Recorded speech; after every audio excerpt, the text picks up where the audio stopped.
무형교회에서 유형교회로 예수를 선포하고 하나님의 사랑을 전하는 오늘의 묵상입니다. 말씀과 기도로 하루를 시작하고 마무리하는 그리스도인이 됩시다.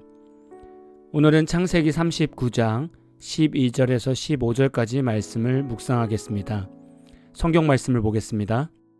그 여인이 그의 옷을 잡고 이르되 나와 동침하자.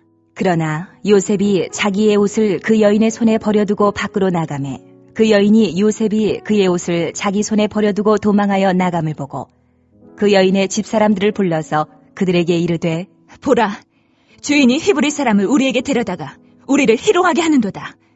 그가 나와 동침하고자 내게로 들어오므로 내가 크게 소리질렀더니 그가 나의 소리질러 부름을 듣고 그의 옷을 내게 버려두고 도망하여 나갔느니라. 요즘 뉴스를 보니 6월부터 코로나 엔데믹이라는 소식이 전해지고 있습니다. 그동안 우리는 코로나로 인해서 얼마나 힘들었습니까?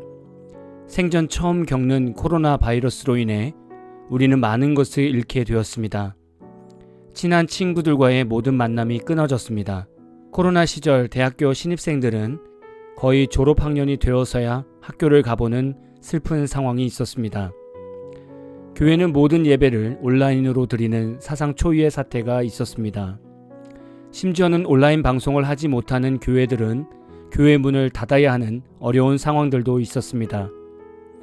곳곳에서 장례가 일어났지만 방문이 제한이 되어서 슬픔을 함께 나누지 못한 일들도 있었습니다. 3년 4개월 동안 교회에는 신앙의 뿌리가 약해졌고 교회를 나가지 않는 가난한 성도들이 부쩍 늘었습니다. 시대적으로 점점 개인주의로 변화되고 있었는데 코로나 팬데믹으로 인해 더더욱 개인주의가 심해진 것 같습니다. 이런 것들은 팬데믹이라는 바이러스로 인해서 우리 가운데 확산된 악영향들입니다. 이런 삶을 볼 때 우리는 죄성으로부터 오는 삶과 바이러스부터 오는 삶이 서로 비슷한 부분들이 있다는 것을 발견하게 됩니다. 오늘 말씀에서는 요셉의 인생에 절제절명의 위기가 찾아왔습니다. 보디발의 아내를 보면서 죄성의 확산이 얼마나 위험한지를 알 수 있습니다. 보디발의 아내는 요셉에 대한 사심을 품게 되었습니다. 말씀에서 보면 요셉의 옷을 잡고 라고 말씀하고 있습니다. 잡고 라는 말의 어원을 보면 물체나 사람을 잡다 라는 뜻도 있지만 성경의 다른 곳에서는 전쟁에서 포로를 사로잡다 라는 뜻도 있고 성을 취하다 라는 뜻도 있습니다. 보디발의 아내는 지금이 마지막 기회라고 생각하고 요셉의 옷을 강하게 붙잡고 자신의 소원을 꼭 이루겠다는 강한 진념을 보여주는 상황입니다. 보디발의 아내 마음속에는 죄의 팬데믹이 일어난 상태입니다. 여기서 말하는 팬데믹이란 사람들이 이겨내지 못하는 죄성으로 표현하려고 합니다. 보디발의 아내의 죄성은 서서히 그녀의 마음속을 장악해 왔습니다. 창세기 39장 7절에는 눈짓으로만 유혹을 했었습니다. 그러다가 대놓고 동침을 요구했고 10절에는 매일매일 요구했다가 12절에는 아예 요셉의 옷을 강제로 붙잡는 최악의 행동을 하게 되었습니다. 보디발의 아내가 눈짓을 했을 때 요셉은 그 작은 사탄의 유혹이라도 철저하게 거절하는 신앙의 모습을 보여주었습니다. 반면 보디발의 아내는 자신의 마음속에 일어난 작은 사탄의 유혹을 거부하지 않고 오히려 더 키우게 되었습니다. 이렇게 요셉은 강력하게 다가오는 보디발의 아내의 유혹을 완전히 뿌리치고 나가면서 죄의 팬데믹 종식을 외쳤을 것입니다. 유혹을 이긴 뿌듯함이 가득했을 것입니다. 그러나 보디발의 아내는 삶 전체가 무너지고 죄의 팬데믹에 완전히 빠지게 되었습니다. 우리가 신앙생활하면서 늘 힘든 것은 죄의 유혹에 빠졌을 때 죄의 팬데믹에서 빠져나올 힘이 없다는 것입니다. 또한 이겨내는 방법을 잘 모르는 것입니다. 오늘 요셉을 통해서 죄를 이기는 방법을 깨닫게 됩니다. 요셉은 보디발의 아내가 자신의 겉옷을 잡았을 때 생각하지도 않고 바로 옷을 벗어던지고 밖으로 나갔습니다. 성경에서는 겉옷을 삶의 전부로 표현하기도 하고 전 재산이라고도 하고 자신의 신분을 말하기도 합니다. 요셉은 죄의 유혹에 넘어가지 않으려고 필사적으로 몸부림을 친 것입니다. 요셉이 자신의 겉옷을 벗고 도망가는 것은 죄를 짓지 않기 위해 자신의 자존심, 자신의 전 재산, 그동안 열심히 쌓아놓았던 자신의 신뢰를 다 버리는 것입니다. 우리는 과연 삶 속에서 죄와 싸우기 위해 요셉과 같은 필사적인 몸부림이 있는가를 묵상해 보아야 합니다.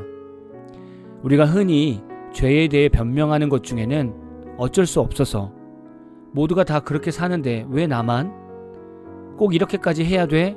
라는 합리화로 죄를 대하게 됩니다. 이런 생각으로 세상을 맞이하게 되면 절대로 우리 삶에는 죄에 대한 팬데믹 종식이 찾아올 수 없습니다. 죄에서 정말 떠나서 예수를 닮는 삶으로 살고 싶다면 먼저는 여러분을 세상에서 붙들어주는 겉옷을 벗어던지고 밖으로 나아가십시오. 그것이 술 친구들과 멀어지는 일이라도, 그것이 서로 의지하는 좋은 회사 동료라도, 그것이 나를 행복하게 해주는 취미라도, 그것이 나를 나답게 인정해주는 어떤 스펙이어도 그것이 죄 가운데 머물게 하는 도구가 된다면 과감하게 벗어던지고 밖으로 나아가십시오. 여러분이 죄에서 떠날 때 많은 사람들은 여러분들에게 박수를 쳐주지 않을 것입니다. 거룩하다고, 진짜 그리스도인이라고 박수 쳐주지 않을 것입니다. 오히려 여러분도 요셉처럼 궁지에 몰리거나 외면당하는 한 사람이 될 수 있습니다. 그러나 이런 시간을 넘어가지 못하면 하나님의 다음 단계의 훈련을 받지 못하게 됩니다. 아마도 대부분 그리스도인들은 이런 상황에서 다람쥐 쳇바퀴 돌듯이 살 수 있습니다. 보디발의 집에 왔다가 아내의 유혹에 넘어가고 쫓겨났다가 다른 곳에 종살이하고 또 그곳에서 유혹에 넘어가서 쫓겨나고 또 다른 곳으로 가는 인생이 될 수 있는 것입니다. 여러분의 삶에는 내면에 있는 죄성 하나하나에서 팬데믹 종식을 외치며 예수께 나아가고 있습니까?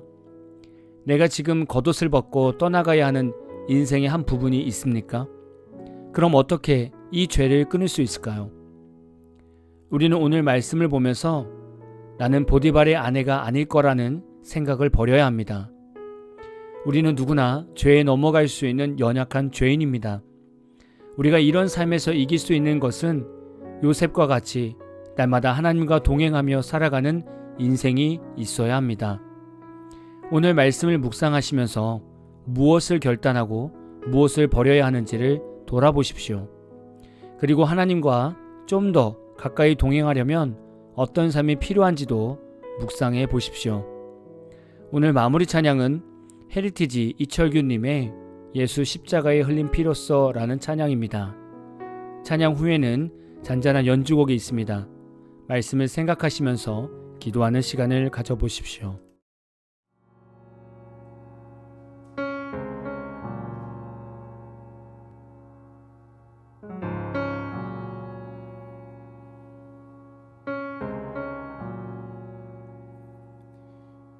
예수 십자가에 흘린 피로써 그대는 씻겨 있는가? 더러운 죄 이게 하는 능력을 그대는 참으지 않은가?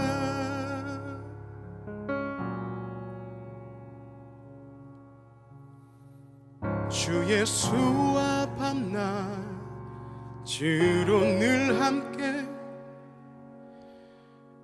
그대는 행동을 하는가? 아무 때나 어디든지 그대는 십자가 붙들고 있는가? 예수의 보혈로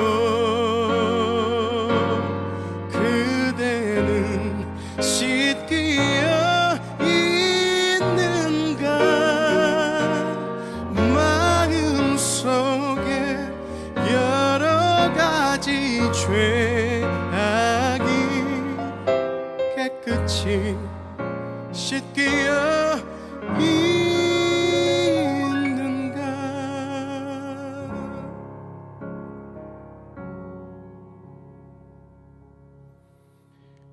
주님 예수 다시 올 때 그대는 영접할 예복이 있는가. 그대 몸 거룩한 곳 저 성전에 들어갈 준비가 됐는가.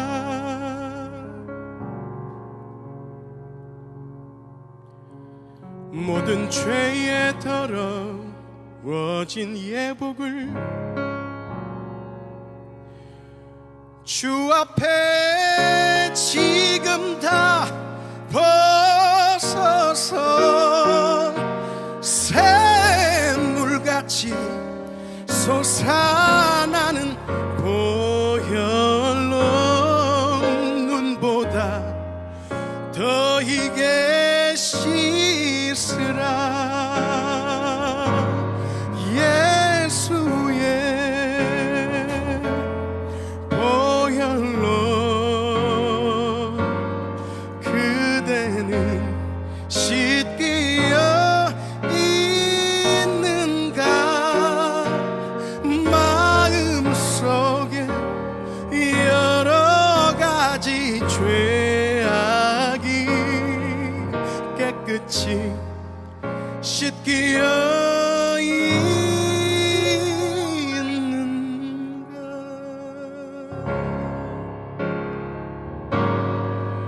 주의